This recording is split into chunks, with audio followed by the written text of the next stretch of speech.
বিসমিল্লাহির রহমানির রহিম। আসসালামু আলাইকুম। সবাই কেমন আছেন? আশা করি সবাই ভালো আছেন। আলহামদুলিল্লাহ আমিও আপনাদের দোয়ায় ভালো আছি।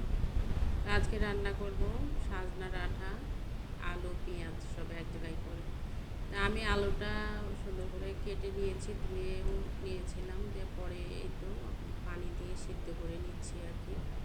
হলুদ মশলা দিয়ে আলুটা আর পেঁয়াজটা কাঁচামরিচটা দিয়ে পানি দিয়ে আগে সিদ্ধ করে নিচ্ছি। তো সাজনা ডাঁটা দিতাম কিন্তু আগে দিলে গলে যাবে বা কিছু থাকবে না, তার জন্য এখানে একটু পরে মানে আলুটা আধা সিদ্ধ হয়ে আসার পরে আমি সাজনাটা দিয়ে দিয়েছি আর কি, যাতে সাজনাটা না গলে যায় তার জন্য।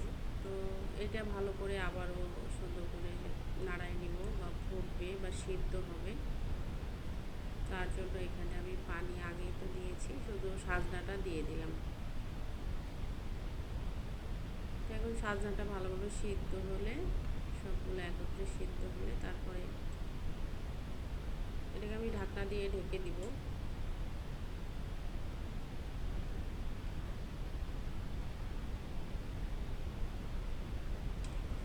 তো ঢাকনাটা উঠাই নিয়ে আমি দেখতেছি যে কত দূর হলো বা সিদ্ধ হলো কি না বা কী, এর জন্য ঢাকনাটা উঠাই আবার আমি নাড়াচাড়া করে দিলাম।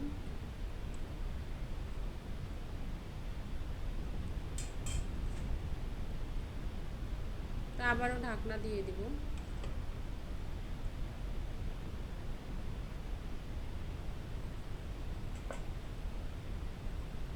তো ঢাকনাটা উঠাই দেখলাম তো আলুটাও সিদ্ধ হয়ে আসছে বা সাজনা ডাঁটাটাও সিদ্ধ হয়ে আসছে। এখন আমি এটাকে প্রসেস করব তেলে দেওয়ার জন্য। তেলে দেওয়া বলতে বাগার দেওয়ার জন্য আর কি। তো এটা এখন একটা পাত্রে নামাই নিলাম। ওই কড়াইতেই আর কি আমি পেঁয়াজ রসুন এগুলো দিয়ে দিয়েছি তেলে দেওয়ার জন্য, মানে বাগার দেওয়ার জন্য।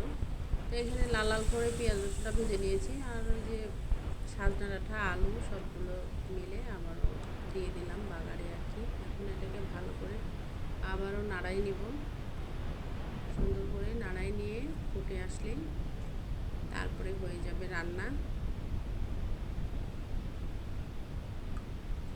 হয়ে গেছে। আমি একটু একটু করে মানে ঝোল রাখবো, খুব বেশি ঝোল রাখবো না, গায়ে মাখা করে রাখবো।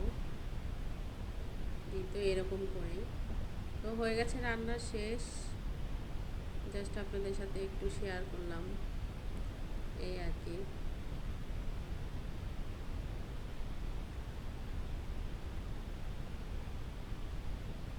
তো রান্না শেষ, কেমন লাগলো অবশ্যই কমেন্ট করে জানাবেন। আল্লাহ হাফেজ।